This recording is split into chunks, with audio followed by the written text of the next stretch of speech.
이혼 서류를 받은 날 남편은 나의 모든 자산을 동결시켰다. 길거리에 나앉은 나를 보고 싶었겠지. 하지만 그는 내가 8년 동안 그의 빈손 퇴장을 위해 치밀하게 준비해왔다는 사실을 전혀 몰랐다. 이혼 후 길바닥에 나앉아 울고불고 애원하며 끝없는 굴욕을 맛보는 그런 뻔한 이야기라고 생각하는가? 틀렸다. 이것은 내가 8년간 한 올 한 올 인내심을 갖고 엮어온 함정에 관한 이야기다. 오늘 바로 내 손으로 그 함정을 조여 스스로를 왕이라 착각했던 자의 관뚜껑을 닫는 이야기다. 이혼 서류에 도장을 찍은 날, 그는 얼마나 조급했던지 공증 사무실을 나서자마자 은행 회계 담당자에게 연락해 나와 관련된 모든 계좌를 동결시키라고 지시했다. 그는 내가 무릎 꿇는 것을 보고 싶어 했고 애원하는 소리를 듣고 싶어 했으며 수중에 돈 한 푼 없는 나를 보며 떨고 싶어 했다. 그는 웃었다. 아내를 그림자처럼 여기는데 익숙한 남자의 웃음이었다. 내가 어리석다고 자신 외에는 아무것도 가진 게 없다고 비웃었다. 하지만 그는 몰랐다. 내가 그 집에 발을 들인 첫 해부터 나는 언젠가 떠날 사람처럼 사는 법을 연습해왔다는 것을. 나는 무시당할 때 미소 짓는 법을, 굴욕을 당할 때 침묵하는 법을, 통제당할 때 고개 끄덕이는 법을 배웠다. 그리고 가장 중요하게는 현모양처라는 가면 아래 나 자신을 숨기다가 정확히 그의 심장을 찌를 만큼 성장했을 때 한치의 오차도 없이 반격하는 법을 배웠다. 내 이름은 박지민. 오늘은 나와 강태준이 구청에서 이혼 수속을 받는 날이다. 강변에 위치한 그 빌라를 떠나기 전 나는 잠시 멈춰서서 마지막으로 집을 둘러보았다. 그곳에서의 7년, 나는 차가운 대리석 바닥을 마치 살얼음판 위를 거뜩 걸었다. 집은 감탄이 나올 만큼 아름다웠지만 모든 것이 번쩍일 뿐 온기는 없었다. 아쉬움은 없었다. 대신 느껴지는 것은 해방감, 오랫동안 목을 조이던 목걸이를 풀어낸 듯한 가벼움이었다. 강태준은 검은색 고급 세단 뒷좌석에 앉아 있었다. 창문은 거리를 두려는 듯 반쯤만 내려져 있었다. 그는 회색 정장을 입고 있었고 손목에서는 명품 시계가 빛났다. 한때는 자랑스러웠던 그의 멋진 모습. 지금 다시 보니 그저 공허한 껍데기일 뿐이었다. 거기 서서 뭐해? 그가 퉁명스럽게 쏘아붙였다. 빨리 안 타? 10시 반에 회의 있어. 나는 대꾸하지 않고 차 문을 열고 탔다. 차 안의 공기는 숨만 세게 쉬어도 유리가 얼어붙을 것처럼 차가웠다. 운전기사인 박 기사님이 룸미러로 나를 힐끗 쳐다봤다. 그 동정 어린 시선은 너무나 익숙했다. 사람들은 내가 패배자라고 생각했기에 나를 동정했다. 32살, 7년간의 전업주부 생활, 직업도, 돈도, 인맥도 아무것도 없는 여자. 남편이 실증나면 버려지고 쫓겨나면 길거리로 나앉는 신세. 사회가 여성들에게 겁을 줘 순종하게 만들려고 흔히 들려주는 이야기. 차가 구청 앞에 멈췄다. 강태준은 1분이라도 늦으면 통제권을 잃을까 두려운 사람처럼 서둘러 걸었다. 나는 그 뒤를 따랐다. 걸음은 이상할 정도로 차분하고 안정적이었다. 모든 절차는 신속하게 진행되었고 도장이 찍혔다. 얇지만 한평생의 굴욕만큼이나 무거운 2권의 붉은 서류. 내가 서류를 채 손에 쥐기도 전에 강태준은 입꼬리를 올리며 오늘 처음으로 그리고 유일하게 미소를 지었다. 지민 씨, 그가 마치 은혜를 베푸는 듯 천천히 말했다. 그래도 부부였던 정이 있으니 아주 길바닥에 나앉게 하지는 않을게. 그는 자신의 서류를 서류 가방에 넣고는 나의 모든 반응을 즐기려는 듯 내 얼굴을 똑바로 쳐다봤다. 당신 명의로 된 보조카드는 어제부로 정지시켰어. 휴대폰에 있는 모든 결제 앱도 다 끊었고. 아, 당신은 월급이 없지. 참. 그가 비웃었다. 내가 용돈으로 주던 그 카드, 그것도 동결시켰어. 나는 고개를 들어 눈을 적당히 크게 뜨고 막 쓰러질 사람처럼 목이 메는 듯한 표정을 지었다. 태준 씨, 이게 무슨? 강태준은 만족스러워했다. 그는 몸을 숙여 목소리를 낮췄지만 한 글자 한 글자는 귀에 똑똑히 박혔다. 이제부터 당신 몸에는 돈 한 푼 없어. 빌라 잠금 장치도 바꿨고 당신 짐은 가사 도우미 시켜서 다 싸서 경비실에 맡겨놨어. 아, 그리고 당신 부모님 댁 경기도 외곽에 있잖아. 반년 전에 남동생 사업 자금 때문에 등기부등본 담보로 잡혔다며? 은행에서 독촉이 심하다고 들었는데 그는 마치 연극을 감상하듯 나를 자세히 뜯어봤다. 이제 어떻게 살래? 다리 밑에서 자거나 친정 가서 울면서 옛날 이야기나 하며 구걸할 건가? 그의 목소리에는 잔인한 쾌감이 가득했다. 무릎 꿇고 빌어봐. 혹시 마음이 약해져서 월세방 얻을 돈 몇 푼 쥐어줄지 누가 알아. 옆에 있던 직원이 고개를 들었다.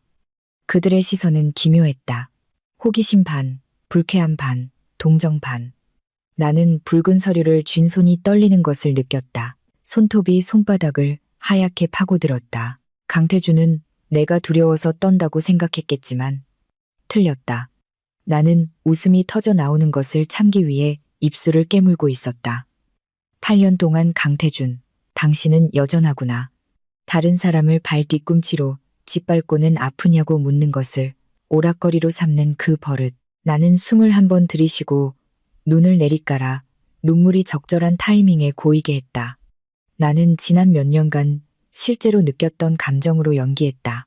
그건 아주 쉬웠다. 꼭 이렇게까지 해야 했어요? 내가 목맨 소리로 말했다. 그는 비웃었다. 이렇게까지 해야 한다고? 이건 현실을 직시하라고 가르쳐주는 거야.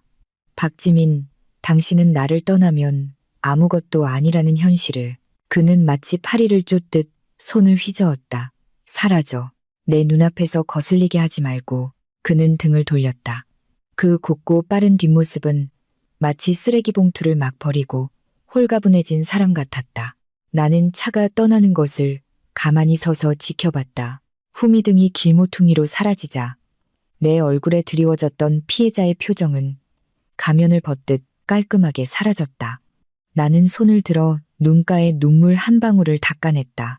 그 눈물은 내가 쥐어짠 것이지 고통의 눈물이 아니었다. 나는 5년 동안 들고 다닌 핸드백을 열어 안감 깊숙한 곳에서 낡은 휴대폰 하나를 꺼냈다.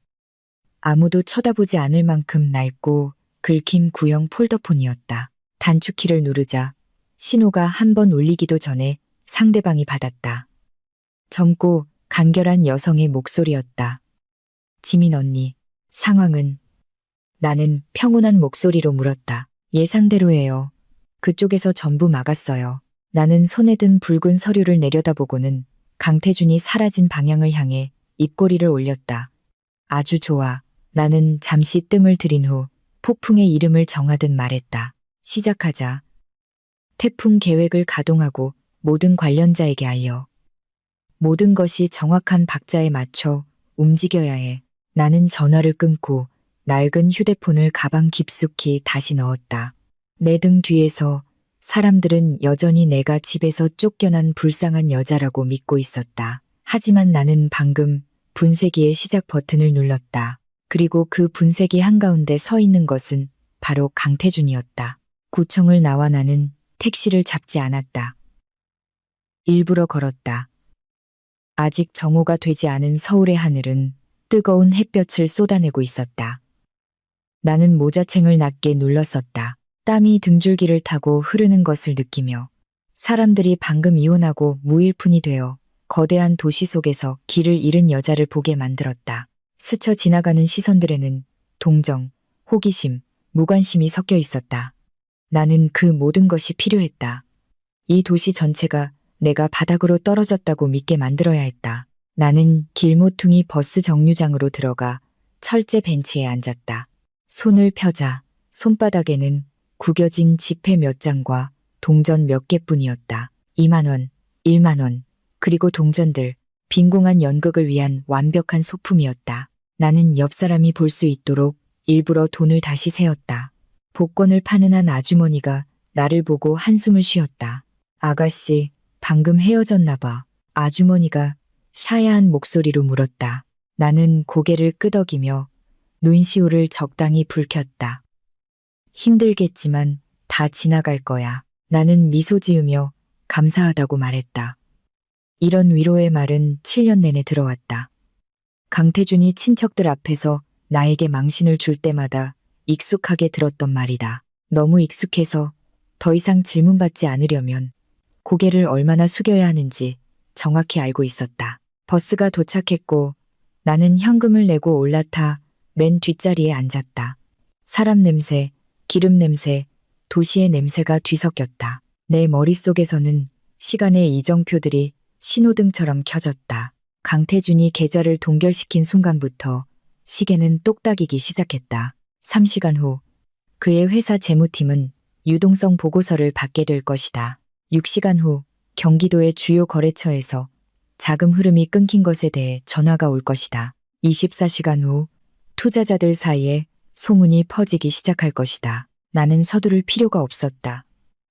그저 늦지 않으면 되었다. 버스가 종점에 멈췄다. 나는 일주일 전 미리 준비해둔 낡은 여행 가방을 끌고 내렸다. 안에는 소박한 옷 몇 벌, 플랫 슈즈 한 켤레, 얇은 수첩 몇 권이 전부였다. 나는 작은 골목으로 들어섰다. 깜빡이는 간판들, 허름한 식당, 카센터, 그리고 다닥다닥 붙은 고시원들. 이곳은 사람들이 말하는 도시 속의 촌이었다. 비좁고 시끄럽지만 익명성이 보장되는 곳. 익명성은 내가 필요로 하는 것이었다. 내가 묵을 방은 2층에 있었다. 계단은 좁고 난간은 녹슬어 있었다. 여관 주인은 문을 열고 나를 위아래로 훑어보았다. 혼자예요? 네. 보증금은 한 달치고 방은 작고 화장실은 공용이에요. 나는 고개를 끄덕이며 돈을 건넸다. 주인은 지폐 몇 장을 보고는 한숨을 쉬며 말했다. 알았어요. 필요한 거 있으면 말해요. 문이 닫히자 텅 빈 방 안에는 철제 침대 하나, 낡은 선풍기, 그리고 노란 전구뿐이었다. 나는 여행 가방을 내려놓고 침대 가장자리에 앉았다. 골목 밖에서 들려오는 차 소리. 나는 5분, 10분 동안 가만히 있었다. 혹시라도 나를 감시하는 사람이 있다면 내가 허름한 고시원에 들어갔다고 보고할 충분한 시간을 주기 위해서였다. 나는 여행 가방 바닥에서 또 다른 휴대폰을 꺼냈다. 얇고 배터리는 가득 차 있으며 신호도 강했다. 나는 계획의 모든 구조를 아는 유일한 두 사람 중 한 명인 하미에게 전화를 걸었다. 보고해.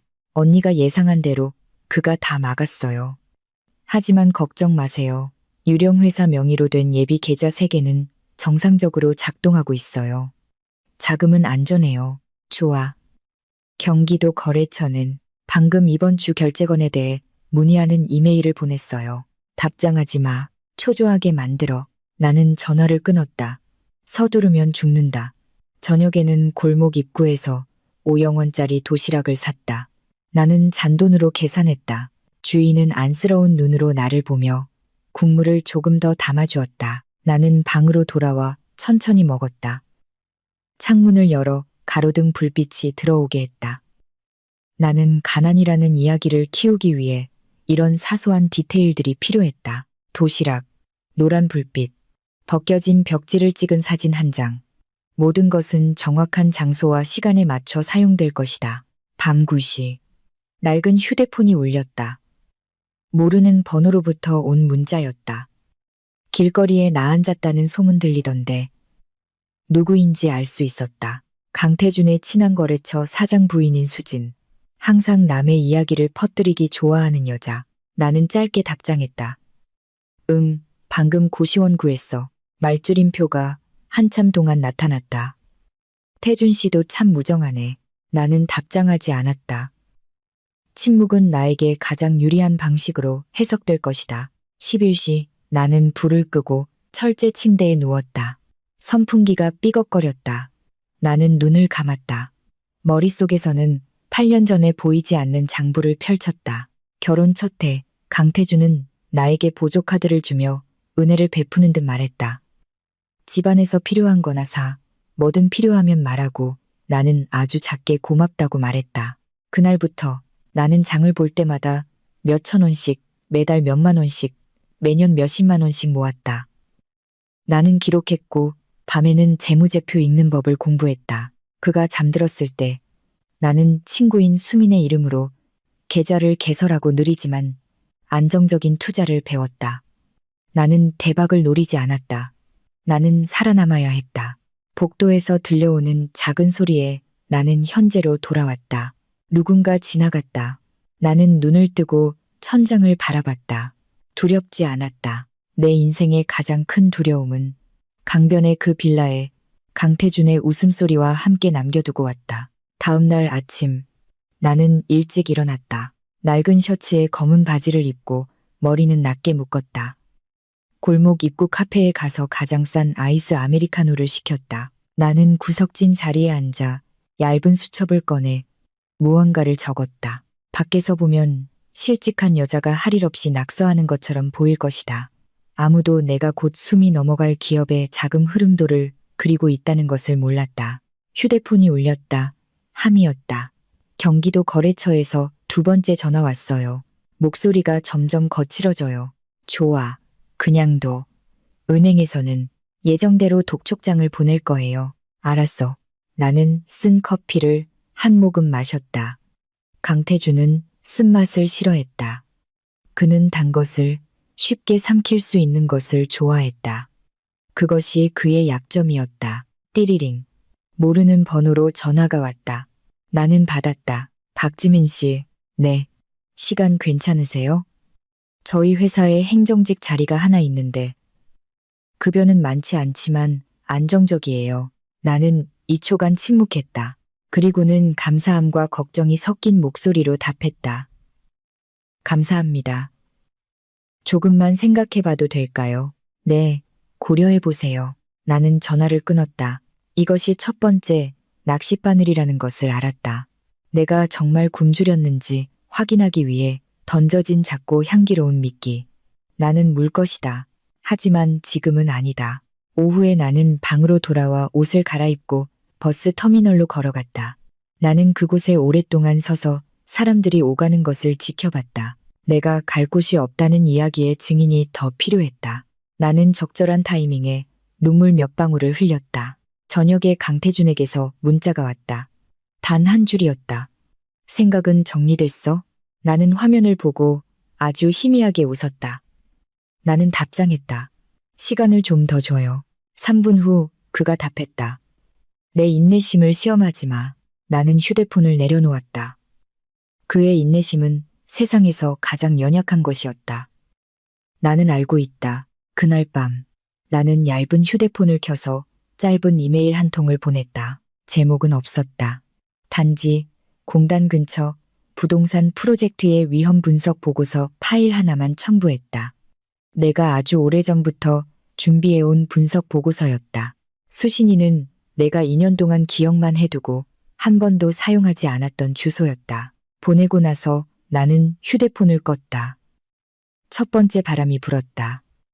그리고 내일 아침 강태준의 하늘은 색이 바뀌기 시작할 것이다. 이혼 후 셋째 날 아침 나는 아직 동이 트기 전에 잠에서 깼다.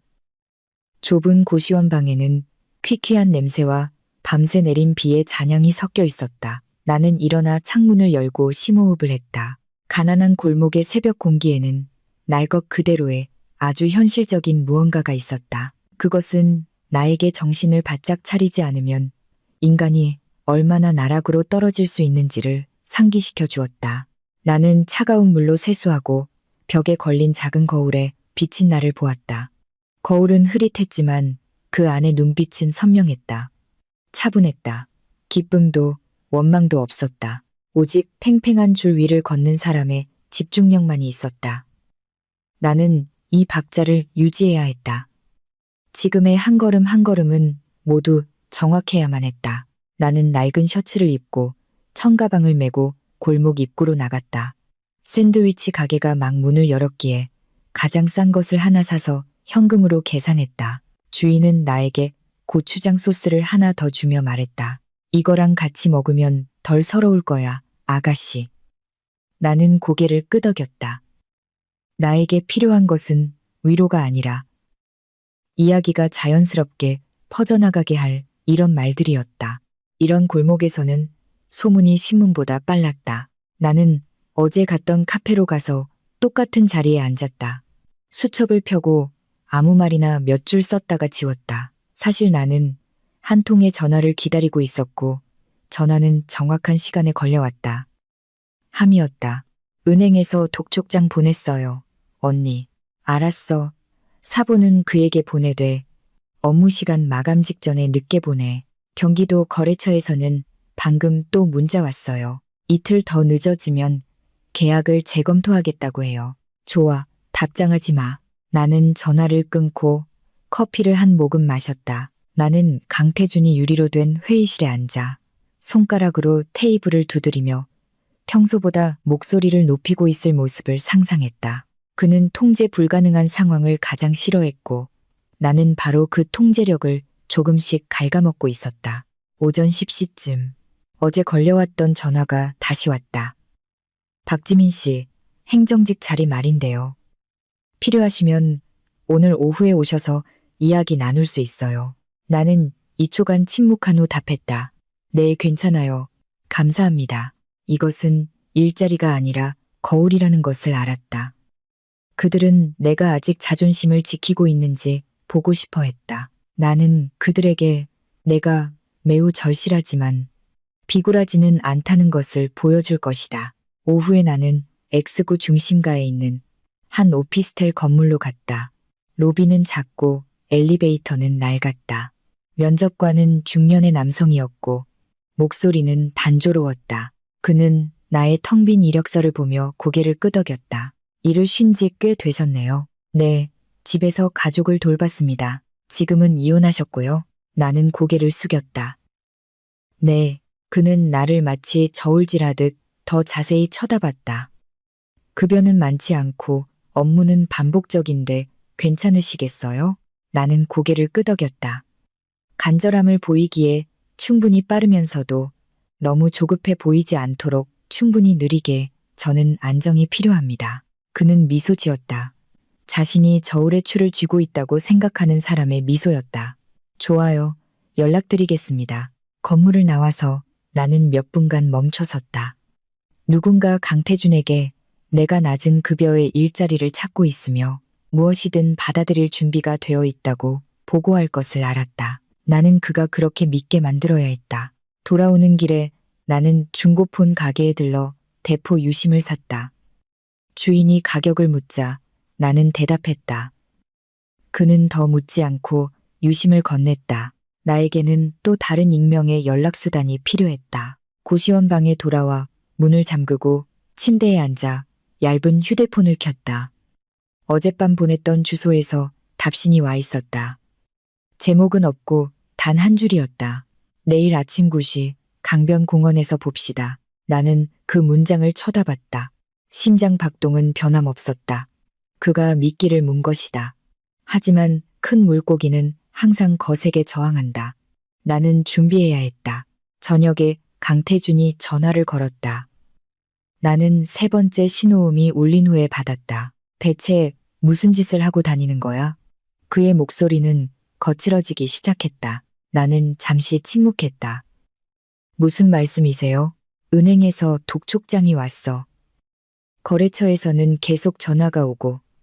당신 밖에서 무슨 말을 하고 다닌 거야?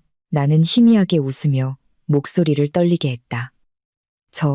저는 아무 말도 안 했어요. 저는 태준 씨 사업에 대해서는 아무것도 몰라요. 그가 흥 소리를 냈다. 바보인 척하지 마. 당신이 겉보기처럼 단순하지 않다는 거 알아. 나는 침을 삼켰다. 저를 너무 과대평가하시네요. 침묵. 전화기 너머로 그의 숨소리가 들렸다. 박지민. 그가 천천히 말했다. 다시 이야기할 기회를 줄게. 내가 어느 정도 지원해 줄 수도 있어. 지원. 그가 7년 내내 나에게 썼던 단어. 나는 눈을 감았다. 부엌에서 장부를 정리하던 밤들의 모습이 떠올랐다. 생각할 시간이 필요해요. 나는 인내심이 많지 않아. 알아요. 나는 먼저 전화를 끊었다. 사소한 일이었지만 그를 불편하게 만들기에는 충분했다. 밤에 나는 여행 가방을 다시 정리했다. 가장 소박하고 깨끗하지만 눈에 띄지 않는 옷을 골랐다. 나는 막 결혼 생활에서 벗어난 여자처럼 보여야 했다. 장신구도 화려함도 없이 나는 낡은 휴대폰을 바깥 주머니에, 얇은 휴대폰을 안주머니에 넣었다. 다음 날 아침 나는 강변공원에 15분 일찍 도착했다. 하늘은 맑고 바람은 부드러웠다. 한 남자가 벤치에 등을 돌리고 앉아 있었다. 고든 자세, 흰 셔츠, 어두운 색 바지. 내가 가까이 다가가자 그가 돌아섰다. 눈빛은 날카로웠지만 의심하는 기색은 없었다. 박지민 씨. 네, 저는 민준혁입니다. 나는 맞은편 벤치에 앉았다. 악수도 인사치레도 없었다. 당신의 분석 보고서 아주 흥미로웠습니다. 그가 말했다. 데이터는 어디서 얻었습니까? 제가 살아온 경험에서요. 그가 눈썹을 치켜떴다. 당신이 누구를 건드리고 있는지 알고 있습니까? 알고 있습니다. 그리고 원하는 게 뭡니까? 나는 똑바로 쳐다봤다. 진실이 밝혀지는 것, 그리고 합법적인 발판이 필요합니다. 그가 아주 희미하게 웃었다.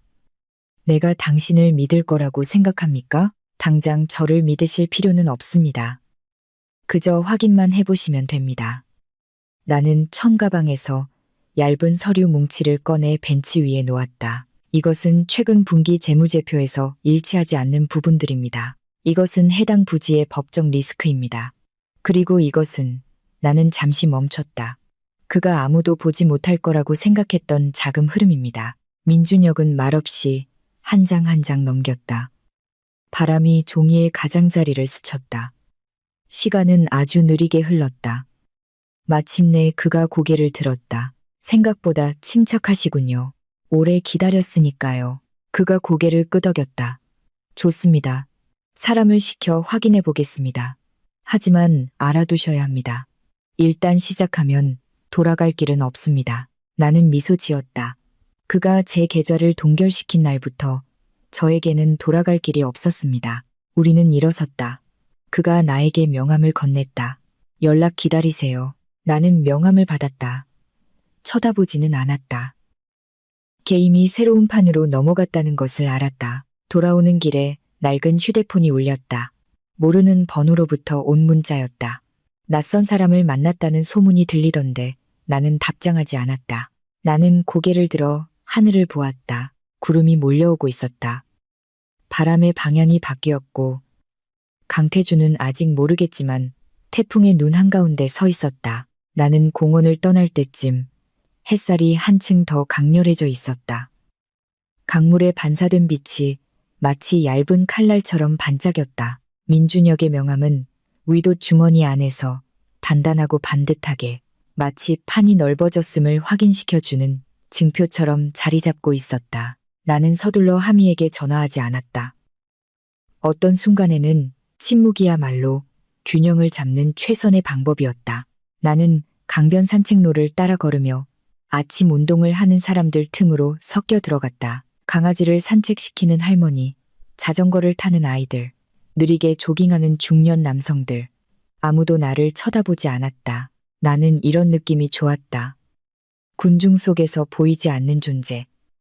시선을 받지 않고 생각에 잠길 수 있었다. 고시원 방으로 돌아와 나는 문을 잠그고 커튼을 쳤다. 2개의 휴대폰을 책상 위에 놓고 서류를 순서대로 정리했다. 각 서류 뭉치는 저마다의 목적이 있었다. 나는 감정이 끼어들 틈을 주지 않았다. 감정은 밤이 깊어지고 혼자 있을 때만 허락되는 드문 사치였다. 낮 동안의 나는 오퍼레이터였다. 정확히 11시. 하미에게서 전화가 왔다. 민준혁 씨 쪽에서 확인 작업 시작했어요. 서류 2종류를 추가로 요청했어요. 준비해둔 서류 보내. 더도 말고 덜도 말고 한 가지 더 있어요. 하미가 목소리를 낮췄다. 강태준 씨가 방금 내부 회의를 마쳤는데 화를 내면서 책상을 쳤대요. 나는 미소 지었다. 당연한 반응이야. 그는 늘 책상을 치는 소리로 두려움을 감추거든. 나는 전화를 끊고 낡은 노트북을 켰다. 화면은 약간 흐릿했지만 쓰기에는 충분했다. 나는 익명의 이메일 계정에 로그인해서 답신을 확인했다. 새로운 것은 없었다. 민준혁 같은 사람들은 서둘러 답하지 않을 거라는 걸 알았다. 그들은 내가 일시적인 무모한 사람이 아니라는 것을 확인할 시간이 필요했다. 점심에는 골목 입구 식당으로 내려갔다. 주인 아주머니가 물었다. 오늘은 뭐 먹을래? 어제랑 똑같이 주세요. 아주머니는 고개를 끄덕이며 밥을 펐다. 옆 테이블에 앉은 한 남자가 큰 소리로 통화하며 대출과 만기 상환에 대해 이야기하고 있었다. 나는 흘깃 들었지만 애써 들으려 하지는 않았다. 이런 시기에 그런 이야기는 강태준의 가쁜 숨소리를 떠올리게 할 뿐이었다. 식사를 마치고 방으로 돌아와 잠시 누웠다. 체력을 비축해야 했다. 오후에는 파도가 칠 것이다. 오후 3시쯤 낡은 휴대폰이 울렸다. 강태준에게서 온 문자였다. 뭐해? 나는 읽고 답장하지 않았다. 5분 후 그가 전화를 걸었다. 나는 받았다. 밖에 있어요. 나는 피곤한 목소리로 말했다. 어디? 일 구하러요. 일. 그가 비웃었다. 어디서? 어디든 월급만 주면 돼요. 그는 몇 초간 침묵했다. 숨소리가 선명하게 들렸다. 그 푼돈으로 살 수 있을 것 같아? 저한테는 선택의 여지가 없어요. 나는 거의 울먹이는 것처럼 목소리를 작게 했다. 더 이상 힘들게 하지 마세요. 그가 한숨을 쉬며 목소리를 낮췄다. 돌아와서 이야기하자. 내가 얼마간 줄 수 있어. 많지는 않지만 살만은 할 거야. 얼마요? 나는 물었다. 필요해서가 아니라 그의 속을 떠보기 위해서였다. 3천만 원. 나는 눈을 감았다. 3천만 원. 그가 한때 가벼운 술자리 계약금으로 썼던 액수. 생각해 볼게요. 오래 기다리지 않아. 알아요. 나는 전화를 끊었다. 손은 떨리지 않았다. 그가 인내심을 잃어가고 있다는 것을 알았고 인내심을 잃으면 실수를 하게 마련이다. 곧바로 하미에게서 문자가 왔다. 그가 방금 법무팀에 공동재산을 재검토하라고 지시했어요. 그들을 시켜. 찾아낼 건 아무것도 없어. 언니를 의심하고 있어요. 의심하게도. 나는 일어나 창문을 열었다. 하늘이 흐려지기 시작했다. 구름이 짙게 깔렸다. 나는 이런 오후가 좋았다. 사람의 마음을 무겁게 하고 미끄러지기 쉽게 만드니까. 저녁에 민준혁에게서 이메일이 왔다. 단 한 줄이었다. 내일 오전 8시 30분 제 사무실에서 뵙죠. 나는 짧게 답장했다. 알겠습니다. 이것이 두 번째 확인 단계라는 것을 알았다. 통과하면 나는 법과 돈과 권력이 냉정한 언어로 대화하는 다른 공간으로 공식적으로 들어서게 될 것이다. 그날 밤 나는 꼼꼼히 준비했다.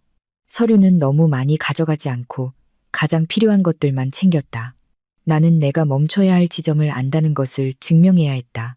다음 날 아침 나는 심플한 흰색 셔츠에 검은 바지, 플랫 슈즈를 신었다. 민준혁의 사무실에 정시에 도착했다. 건물은 높고 로비는 넓고 조명은 하얗다. 나는 안내 데스크를 지나 이름을 말했다. 직원이 나를 작은 회의실로 안내했다. 민준혁은 나보다 5분 늦게 도착했다. 그는 서류 뭉치를 책상 위에 놓았다. 저희가 예비 조사를 했는데 문제가 작지 않군요. 그는 나를 쳐다봤다. 눈빛에는 더 이상 의심이 없었다. 저희에게 무엇을 원하십니까? 진실이 절차에 따라 테이블 위에 놓이기를 원합니다. 이것이 그의 반격을 불러올 거라는 건 아시죠? 준비되어 있습니다. 민준혁이 고개를 끄덕였다. 좋습니다. 저희가 심층 조사를 계속하겠습니다. 이 기간 동안 대상과 직접 접촉해서는 안 됩니다. 네, 한 가지 더. 그가 덧붙였다. 당신에게는 더 나은 위장이 필요합니다. 합법적인 직위 말입니다. 알겠습니다. 준비해 주실 수 있나요? 가능합니다. 하지만 당신의 능력을 증명해야 합니다. 나는 미소 지었다. 저는 8년 동안 그 일을 해왔습니다. 그가 일어나 손을 내밀었다. 이번에는 악수했다. 짧고 단단한 악수였다. 건물을 나오자 강태준에게서 문자가 왔다. 오늘 밤 당신 있는 곳으로 갈게. 나는 문자를 쳐다봤다. 통제력을 잃어가고 있다는 것이 글자 하나하나에서 선명하게 느껴졌다. 나는 답장했다. 불편해요. 나를 피하는군. 그냥 피곤해요. 말줄임표가 한참 동안 나타났다. 내가 찾아낼 거야. 나는 화면을 껐다.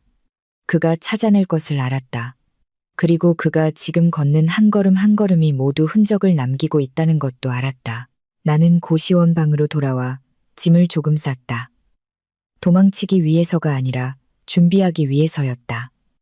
나는 좁은 방을 둘러봤다. 문득 이곳이 더 이상 임시 거처처럼 느껴지지 않았다. 이곳은 환승역이었고 모든 것이 무너졌을 때 내가 굳건히 서 있던 곳이었다. 밖에서는 비가 내리기 시작했다. 무거운 빗방울이 세차게 쏟아졌다. 나는 침대에 앉아 수첩을 펴고 단 한 줄을 썼다. 2단계, 저기 스스로 모습을 드러내다. 나는 밑줄을 그었다. 이 비는 길만 적시지 않을 것이다. 그날 밤 비는 오랫동안 내렸다. 나는 벽에 등을 기댄 채 앉아 양철 지붕 위로 떨어지는 빗방울 소리를 들었다. 마치 머릿속 생각들을 위한 일정한 박자 같았다. 강태준은 나를 찾아오겠다고 했다. 나는 그를 믿었다. 그 남자는 거절당하는 것에 익숙하지 않았고 특히 나에게서는 더욱 그랬다. 밤 11시쯤 낡은 휴대폰이 울렸다. 화면을 보지 않아도 누구인지 알 수 있었다. 나는 6번째 신호음이 울릴 때까지 기다렸다가 받았다. 어디야? 그의 목소리는 낮았지만 팽팽했다. 마치 너무 세게 당겨진 기타줄 같았다. 쉬고 있어요. 어디냐고. 고시원에요. 주소. 나는 침묵했다. 그가 내가 두려워한다고 생각할 만큼 충분히 길게 침묵했다. 박지민. 그가 으르렁거렸다. 나랑 장난하지 마. 원하는 게 뭐예요? 이야기 좀 하자. 우린 이혼했어요. 이혼했다고 해서 내일을 방해해도 된다는 뜻은 아니야. 나는 전화기 너머로 들릴 듯 말 듯 희미하게 웃었다. 저한테는 그럴 능력이 없어요. 그는 침묵했다. 빗소리에 섞인 그의 숨소리가 들렸다. 나 근처에 있어. 그가 말했다. 문 열어. 나는 일어나 창가로 가서 골목 아래를 내려다봤다. 골목 입구에 검은색 차 한 대가 서 있었다. 불은 꺼져 있었다. 나는 그가 들어오지 못할 거라는 걸 알았다. 이 동네는 그가 익숙한 곳들과는 달랐다. 불편해요. 의견을 묻는 게 아니야. 돌아가세요. 나는 느리고 분명하게 말했다. 여기에 들어오면 상황만 더 나빠질 거예요. 지금 나를 협박하는 거야. 아니요. 충고하는 거예요. 나는 전화를 끊었다. 손은 약간 따뜻해졌지만 떨리지는 않았다. 나는 이 순간부터 그가 어리석은 짓을 시작할 거라는 걸 알았다. 다음 날 아침, 하미가 아주 일찍 전화를 걸었다. 그가 사람을 시켜 사방을 뒤지고 다녀요. 어젯밤 골목 입구에서 그의 차를 봤다는 사람도 있고요. 사람들이 그가 미쳐 날뛰는 걸 보게도 좋아요. 나는 식은 샌드위치로 아침을 먹었다. 나는 천천히 씹으며 사람들이 붐비기 시작하는 골목을 내다봤다. 이곳의 삶은 여전히 흘러갔다. 아주 먼 곳의 폭풍과는 상관없이. 오전 9시쯤 은행에서 전화가 왔다. 박지민 씨, 가족분들 담보자산 관련해서 몇 가지 정보를 다시 확인해야 합니다. 네. 나는 적당히 걱정스러운 목소리로 답했다. 무슨 문제라도 있나요? 공동보증인 측에서 추가 서류 요청이 들어왔습니다. 공동보증인이 누구인지 알았다. 강태준이었다. 준비하겠습니다. 나는 말하고 전화를 끊었다. 나는 하미에게 문자를 보냈다. 그가 가족을 이용하기 시작했어. 개입해야 할까요? 아니, 한 걸음 더 기다려. 점심때 지난번 회사 인사팀에서 이메일이 왔다. 박지민 씨, 다음 주부터 출근하시도록 채용이 결정되었습니다. 나는 문장을 쳐다보고 몇 초간 생각한 후 답장했다. 감사합니다. 출근하겠습니다. 나에게 이 직위가 필요한 것은 돈 때문이 아니었다. 그것은 몰락한 여자가 필사적으로 매달리는 모습이라는 그림의 완벽한 조각이 될 것이기 때문이었다. 오후에 나는 짧은 약속에 따라 민준혁의 사무실에 갔다. 이번에는 회의실이 아니라 작은 사무실이었다. 그는 나에게 서류 뭉치를 건넸다. 2차 감정 결과입니다. 나는 숫자들과 붉은 메모들을 훑어봤다. 모든 것이 내 예상대로였다. 그는 아직 모르나요? 내가 물었다. 아직은. 하지만 곧 알게 될 겁니다. 좋아요. 민준혁은 나를 쳐다보며 낮은 목소리로 말했다. 마음의 준비를 해야 합니다. 정보가 새어나가면 그는 모든 수단을 동원해서 반격할 겁니다. 당신 가족에 대해서도요. 저는 준비했습니다. 그가 고개를 끄덕였다. 저희는 적절한 시점까지 거리를 둘 겁니다. 당신은 당신의 삶을 계속 사세요. 저는 그 일에 아주 능숙합니다. 사무실을 나오자 강태준에게서 문자가 왔다. 내가 이겼다고 생각해? 나는 답장하지 않았다. 지금의 침묵이 어떤 말보다도 그를 더 초조하게 만들 거라는 걸 알았다. 저녁에 고시원 방으로 돌아와 옷을 갈아입고 침대에 누웠다. 휴대폰이 계속 울렸다. 나는 벨소리를 껐다. 잠을 자야 했다. 내일은 긴 하루가 될 것이다. 다음 날 아침 나는 새 회사에 출근했다. 사무실은 작고 업무는 단순했다. 나는 아주 열심히, 아주 순종적으로 일했다. 나는 모든 사람이 나를 착하고 부지런한 여자로 기억해 주기를 원했다. 중간에 모르는 번호로 문자가 왔다. 얼마나 숨길 수 있을 것 같아? 강태준이라는 것을 알았다. 그는 다른 유심을 쓰고 있었다. 나는 답장했다. 저를 무섭게 만드네요. 말줄임표가 나타났다. 무서워해야 할 거야. 나는 휴대폰을 내려놓고 심호흡을 했다. 포위망이 좁혀오고 있다는 것을 선명하게 느꼈다. 하지만 나는 포위망 한가운데 서 있는 것이 아니라 밖에서 줄을 당기고 있었다. 오후에 하미가 전화했다. 그가 방금 거액의 돈을 비정상적으로 이체했어요. 어디로? 아주 급하게 중간 회사로요. 나는 눈을 감았다. 그가 스스로 무덤을 파고 있었다. 막아야 할까요? 아니, 그냥 두세요. 저녁에 어머니에게서 전화가 왔다. 목소리는 걱정스러웠다. 지민아, 은행 사람이 와서 이것저것 물어보던데 무슨 일 있니? 엄마, 걱정 마세요. 제가 처리하고 있어요. 너 괜찮니? 나는 입술을 깨물었다. 괜찮아요. 전화를 끊고 나는 오랫동안 앉아 있었다. 이것이 하루 중 유일하게 나 자신에게 피곤함을 허락하는 순간이었다. 하지만 피곤함이 후퇴를 의미하지는 않았다. 밤에 나는 수첩에 한 줄을 더 썼다. 적이 재정적 통제력을 잃기 시작했다. 나는 밑줄을 그었다. 밖에서 차가 굉음을 내며 달려왔다가 멈췄다. 나는 창밖을 내다봤다. 익숙한 검은색 차가 골목 입구를 스쳐 지나갔다. 멈추지는 않았다. 강태준은 달리고 있었다. 그리고 나는 기다리고 있었다. 나는 알람이 울리기도 전에 잠에서 깼다. 고시원 방은 조용했고 선풍기 돌아가는 소리만 규칙적으로 들렸다. 나는 일어나 차가운 타일 바닥에 발을 디뎠다. 심장 박동이 선명하게 느껴졌다. 빠르지도 느리지도 않은 기다림에 익숙한 사람의 정확한 박자였다. 나는 인스턴트 커피 한 잔을 타서 창틀에 기댄 채 천천히 마셨다. 골목 아래에서는 사람들이 장사를 시작했고 철문이 끼익 소리를 내며 열렸다. 새로운 하루가 시작되었고 강태준에게는 버텨야 할 또 다른 하루였다.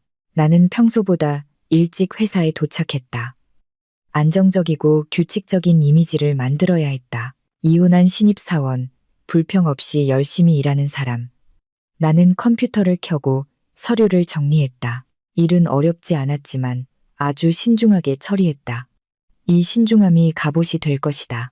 오전 9시쯤 휴대폰이 울렸다. 함이었다. 그가 방금 단기 대출 계약에 서명했어요. 이율이 아주 높아요. 얼마? 거의 200억 원. 나는 1초간 눈을 감았다. 이 상황에서 그 액수는 독약이었다. 가만히 둬. 어떤 자산을 담보로 잡았어. 자회사 지분이요. 좋아. 나는 전화를 끊고 엑셀 시트를 열었다. 시간표에 한 줄을 더 추가했다. 누군가 현금 부족을 메우기 위해 지분을 사용하기 시작했다면 그는 통제력을 잃을 위험을 감수한 것이다. 강태준은 미끄러운 비탈길을 내려가고 있었다. 업무 중에 민준혁에게서 전화가 왔다. 몇 분 정도 통화 가능합니까? 네. 저희 쪽에서 비정상적인 점 2가지를 추가로 확인했습니다.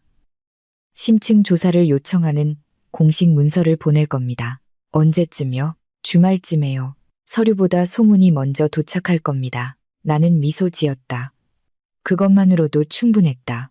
민준혁이 머뭇거렸다. 괜찮으십니까? 괜찮습니다. 가족들은요?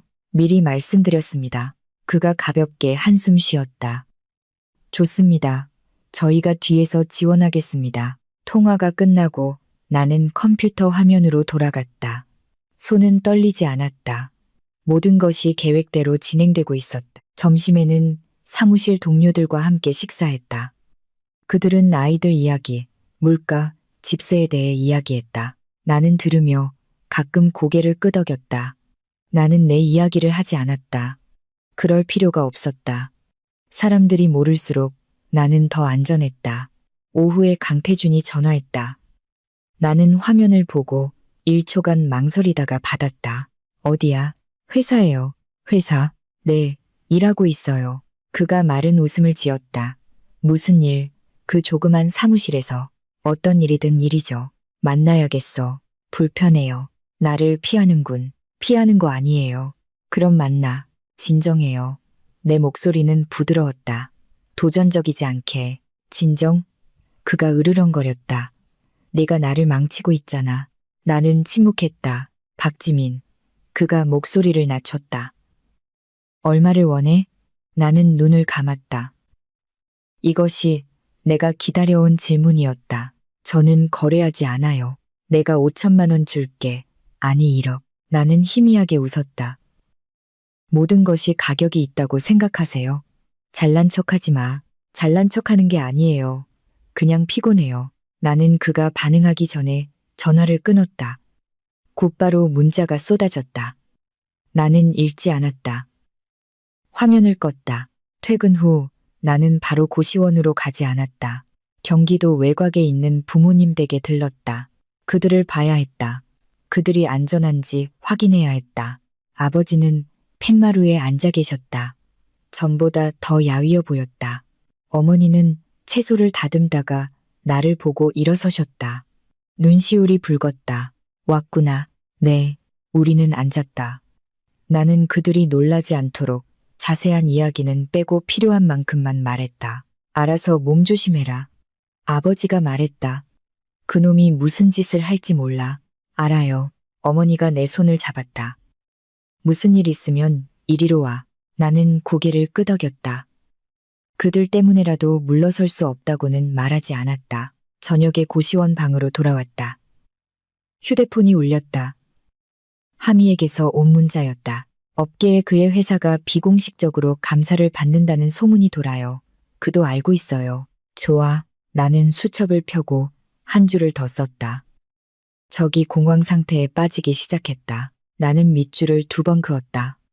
그날 밤 나는 바로 잠들지 않았다. 침대에 앉아 골목 밖 차 소리를 들었다. 자정 가까이 되어 문 두드리는 소리가 났다. 나는 불을 켜지 않고 일어섰다. 누구세요? 지민아, 문 열어. 강태준의 목소리였다. 아주 가까웠다. 나는 가만히 서 있었다. 돌아가세요. 문 열어. 저를 무섭게 만들고 있어요. 안 가. 나는 휴대폰을 꺼내 저장해 둔 번호를 눌렀다. 전화할 필요는 없었다. 화면만 밝게 켜두면 되었다. 안 가면 경찰에 신고할 거예요. 침묵. 한 박자, 2박자. 네가 감히 할 수 있어요. 나는 느리고 분명하게 말했다. 문 밖에서 거친 숨소리가 들리더니 뒤로 물러나는 발소리가 들렸다. 나는 차가 시동을 걸고 떠나는 소리를 들었다. 나는 침대에 주저앉았다. 손은 약간 차가웠지만 머리는 아주 맑았다. 나는 그가 방금 선을 넘었다는 것을 알았고 그럴 때마다 증거는 더 두꺼워졌다. 다음 날 아침 인터넷 신문에서 부동산 기업의 자금 흐름 문제에 대한 모호한 기사들이 나오기 시작했다. 이름은 거론되지 않았지만 업계 사람들은 충분히 알아챌 수 있었다. 내 휴대폰은 계속 울렸지만 받지 않았다. 나는 이제부터 강태준이 더 이상 주도권을 잡지 못할 거라는 걸 알았다. 그는 반응할 것이고 공황 상태에서의 반응은 항상 허점을 드러내기 마련이다. 나는 수첩을 닫고 출근 준비를 했다. 방을 나서기 전 나는 고시원 방을 다시 한번 둘러봤다. 나는 벼랑 끝까지 몰렸을 때 이곳에서 굳건히 서 있었다. 이제는 내가 나아갈 차례였다. 그날 아침 나는 더 이상 물러설 곳이 없다는 분명한 감각을 안고 고시원 방을 나섰다. 두려워서가 아니라 모든 것이 되돌릴 수 없는 지점을 넘어섰기 때문이었다. 골목은 여전했다. 시끄럽고 먼지투성이었으며 사람들은 여전히 웃고 떠들고 흥정하며 아주 평범한 날들을 살아가고 있었다. 나는 그들 속으로 섞여 들어가 가장 평범한 모습을 연출했다. 반면 내면에서는 모든 톱니바퀴가 더 빠르게 돌아가기 시작했다. 나는 정시에 회사에 도착했다. 컴퓨터를 켠 지 10분도 채 되지 않아 사무실이 술렁이기 시작했다. 한 동료 언니가 내 귀에 대고 속삭였다. 무슨 소식 들었어요? 무슨 소식이요? 큰 부동산 회사가 조사받는다는 소문이 있어요. 위에서는 난리가 났대요. 나는 고개를 들어 놀란 척했다. 그래요? 네. 은행 다니는 지인이 그러는데 자금 흐름에 문제가 있대요. 나는 더 말하지 않고 고개를 끄덕였다.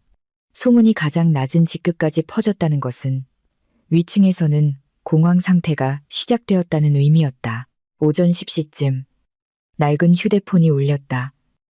함이었다. 그가 변호사까지 대동해서 긴급 회의를 소집했어요. 무슨 질문을 했는데 언니에 대해서요. 나는 미소 지었다. 어떻게 해요?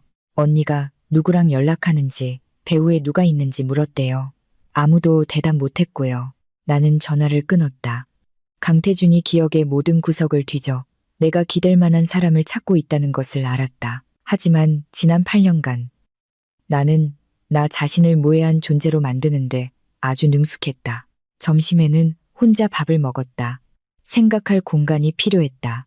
민준혁은 소문이 서류보다 먼저 갈 것이라고 했다. 그리고 서류가 도착했을 때 그것은 단순한 한방이 아니라 연쇄적인 공격이 될 것이다. 나는 너무 일찍 중심에 서지 않도록 해야 했다. 오후 2시 정각. 나는 새 회사에서 내부 이메일을 받았다. 재무 프로세스와 관련된 단기 교육 공지였다. 나는 바로 신청했다. 나는 합법적인 여러 장소에 나타나 명확한 업무 흔적을 남겨야 했다. 교육 중간에 휴대폰이 계속 울렸다. 모르는 번호였다. 나는 받지 않았다. 그러자 문자가 왔다. 내가 아주 똑똑한 줄 아나 본데 나는 답장하지 않았다. 곧바로 다른 문자가 왔다. 나를 자극하지 마. 나는 휴대폰을 책상 위에 엎어놓았다. 그가 나를 감정적인 대화로 끌어들이려 한다는 것을 알았다. 나는 그 안으로 들어가지 않을 것이다. 퇴근 시간. 정문을 나서자마자 길 건너편에 익숙한 검은색 차가 서 있는 것을 봤다. 심장이 한 박자 빠르게 뛰었지만 얼굴은 평온했다. 나는 그쪽을 쳐다보지 않고 똑바로 걸었다. 차 문이 벌컥 열렸다. 박지민, 그의 목소리가 길 한가운데서 나를 불렀다. 주변 시선은 아랑곳하지 않았다. 나는 멈춰서서 돌아봤다. 여기서 뭐 해요? 차에 타. 싫어요. 그가 다가와 내 앞을 막아섰다. 그의 얼굴은 더 수척해졌고 눈은 충혈되었으며 옷깃은 비뚤어져 있었다. 나 좀 따라와. 일 크게 만들고 싶지 않아. 지금 당신이 일을 크게 만들고 있어요. 나는 그만 들릴 정도로 작게 말했다. 돌아가요. 내 극과 수작이 내 눈을 속일 수 있을 것 같아? 무슨 말인지 모르겠어요. 그가 비웃었지만 미소는 일그러져 있었다. 누구 만났어? 뭘 보냈어? 나는 그의 눈을 똑바로 쳐다봤다. 당신, 지금 두려워하고 있군요. 1초간의 침묵. 나는 그의 흔들림을 선명하게 봤다. 두렵지 않아. 그가 으르렁거렸다. 두려워하고 있어요. 나는 평온한 목소리로 반복했다. 그래서 여기 서 있는 거고요. 그가 손을 뻗어 내 손목을 잡았다. 힘은 강하지 않았지만 그의 통제력 상실을 느끼기에는 충분했다. 놔요. 내가 말했다. 나 따라와. 놓으라고요. 나는 더 크게 반복했다. 주변 사람들이 쳐다보기 시작했다. 한 경비 아저씨가 다가왔다. 무슨 일입니까? 강태준이 주춤했다. 나는 그 순간을 이용해 손을 빼냈다. 아무것도 아니에요. 나는 경비 아저씨에게 말했다. 그냥 아는 분이 오해를 좀 하셔서요. 경비 아저씨는 우리를 쳐다보며 고개를 끄덕였지만 눈빛은 경계심을 늦추지 않았다. 강태준이 한 걸음 물러섰다. 내가 그냥 넘어갈 것 같아? 당신이 넘어가든 말든 상관없어요. 후회하게 될 거야. 나는 그를 천천히 쳐다봤다. 당신 예전에도 그 말을 했었죠. 나는 등을 돌려 걸었다. 이번에는 그가 쫓아오지 않았다. 고시원방에 돌아와 문을 잠그고 몇 초간 문에 등을 기댔다. 두려워서가 아니라 한 가지를 확인해야 했기 때문이었다. 그는 증인 앞에서 흔적을 남겼다. 나는 휴대폰을 켜서 민준혁에게 짧은 문자를 보냈다. 대상이 공공장소에서 접근하여 압박하는 행위를 함. 10분도 채 되지 않아 그가 답장했다. 기록했습니다. 저녁에 하미가 전화했다. 그가 추가 대출을 알아보려 하지만 많은 곳에서 거절당하고 있어요. 소문 때문에 서류가 나빠지기 시작해서요. 좋아. 그가 극단적인 행동을 할까봐 걱정되지는 않아? 나는 잠시 침묵했다. 걱정돼. 그래서 우리가 더 빨라야 해. 밤에 나는 침대에 누워 천장을 바라봤다. 길 한가운데 서 있던 강태준의 모습, 초점 잃은 눈빛이 선명하게 떠올랐다. 한때 모든 것을 통제할 수 있다고 믿었던 남자가 이제는 스스로의 공황 상태에 잠식당하고 있었다. 나는 수첩을 펴고 계속 썼다. 적이 직접 접촉하며 공개적으로 실수를 저지르기 시작했다. 나는 밑줄을 3번 그었다. 밖에서는 바람이 강하게 불고 창문이 가볍게 흔들렸다. 나는 이불을 끌어당기고 눈을 감았다. 내일은 서류가 도착할 것이다. 그리고 서류가 나타나면 모든 것은 더 이상 소문이 아니게 될 것이다. 다음 날 아침, 나는 아주 일찍 일어났다. 잠을 설쳐서가 아니라 몸이 항상 한 발 앞서 나가는 상태에 익숙해졌기 때문이었다. 고시원방 창문으로 희미한 햇살이 들어와 메모로 가득한 작은 책상을 비췄다. 나는 커피를 타서 천천히 마시며 지난 몇 달간 내가 쓴 모든 글을 다시 읽었다. 모든 시간표가 한치의 오차도 없이 맞아떨어지고 있었다. 그것이 나를 이상할 정도로 차분하게 만들었다. 나는 평소보다 일찍 회사에 도착했다. 오늘 분위기는 사뭇 달랐다. 사람들은 삼삼오오 모여 작게 이야기하거나 컴퓨터에 얼굴을 받고 있었지만 시선은 계속 밖을 힐끔거렸다. 오전 9시쯤 모든 직원은 자리를 지키라는 지시를 받았다. 오늘 감사팀의 업무에 협조해달라는 내용의 내부 이메일이 발송되었다. 분위기는 얼어붙었다. 나는 가쁜 숨소리, 의자 끄는 소리를 선명하게 들었다. 몇몇 사람들은 당황해서 일어섰다가 다시 앉았다. 나는 그러지 않았다. 나는 이 순간을 오랫동안 기다려왔다. 약 15분 후 한 무리의 사람들이 들어왔다. 어두운 색 정장에 가슴에는 명패가 선명했다. 아무도 말을 많이 하지 않았지만 그들의 존재만으로도 층 전체가 숨을 죽였다. 그들은 경영진 사무실 구역으로 직행했고 유리문이 닫혔다. 나는 평소처럼 고개를 숙이고 일했다. 정오 가까이 되어 하미에게서 문자가 왔다. 시작됐어요. 나는 짧게 답장했다. 계획대로 해. 그녀는 동그라미 이모티콘을 보냈다. 나는 알아들었다. 그날 점심 아무도 밥 먹을 기분이 아니었다. 나는 여전히 서민적인 도시락을 먹었다. 천천히 씹었다. 통쾌함보다는 아주 익숙한 공허함 같은 감정이 들었다. 목표가 손에 닿을 거리에 있을 때 사람은 더 이상 흥분하지 않았다. 오직 냉정한 침착함만이 남았다. 오후가 시작될 무렵 내 휴대폰이 울렸다. 강태준의 번호였다. 나는 몇 초간 쳐다보다가 받았다. 무슨 짓을 한 거야? 그의 목소리는 쉬어 있었고 익숙한 위압감은 사라져 있었다. 일하고 있어요. 네가 이겼다고 생각해? 저는 승패 게임을 하지 않아요. 그가 으르렁거리며 웃었다. 가식 떨지 마. 내가 나를 이 지경으로 몰았잖아. 당신이 스스로 걸어간 거예요. 내가 말했다. 그깟 것들이 나를 죽일 수 있을 것 같아. 법은 충분할 거라고 생각해요. 침묵이 길어졌다. 전화기 너머로 그의 가쁜 숨소리가 선명하게 들렸다. 원하는 게 뭐야? 나는 1초간 눈을 감았다. 당신이 멈추기를 원해요. 내 가족은 건드리지 마세요. 내가 잃을 게 더 있을 것 같아? 있어요. 나는 나지막이 말했다. 당신의 마지막 자존심. 그가 웃었지만 웃음소리는 부서졌다. 너는 언제나 도덕적이었지. 아니요. 나는 답했다. 나는 그냥 당신과 다를 뿐이에요. 나는 그가 더 말하기 전에 전화를 끊었다. 오후가 되자 정보가 새어나오기 시작했다. 몇몇 금융 전문 매체에서 의혹이 제기되어 확인 중이라는 신중한 표현을 사용한 짧은 기사를 냈지만 업계 사람들에게는 그것만으로도 충분했다. 업무 시간이 끝날 무렵 나는 인사팀에 불려갔다. 나 때문이 아니라 부서 전체 때문이었다. 그들은 일부 프로젝트를 임시 동결하고 필요시 직원들에게 정보 제공에 협조해달라고 공지했다. 나는 확인서에 서명했다. 필체는 아주 단단했다. 건물을 나오자 주차장에 강태준이 서 있었다. 그는 심한 병을 앓은 사람처럼 보였다. 셔츠는 구겨지고 머리는 헝클어졌으며 눈은 계속해서 두리번거렸다. 이야기 좀 하자. 그가 말했다. 여기서는 안 돼요. 무서워? 당신이 소란을 피우는 걸 원치 않아요. 그가 비웃었지만 아주 잠깐이었다. 나는 모든 걸 잃었어. 당신에게는 아직 협조할 권리가 남아있어요.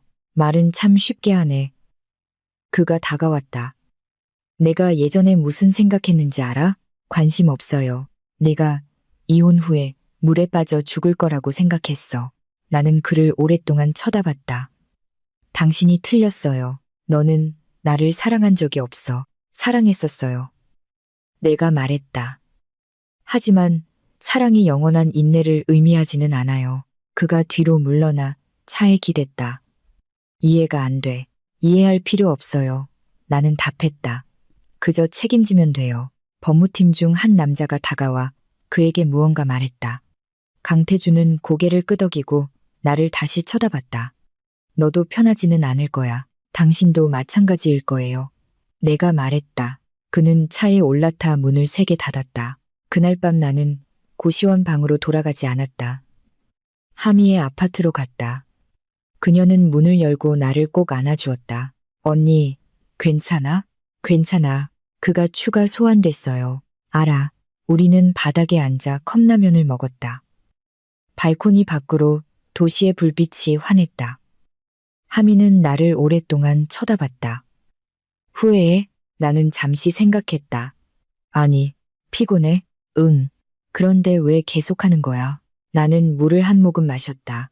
지금 하지 않으면 평생 피곤할 테니까.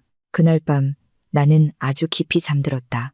다음 날 아침 뉴스가 공식적으로 나왔다.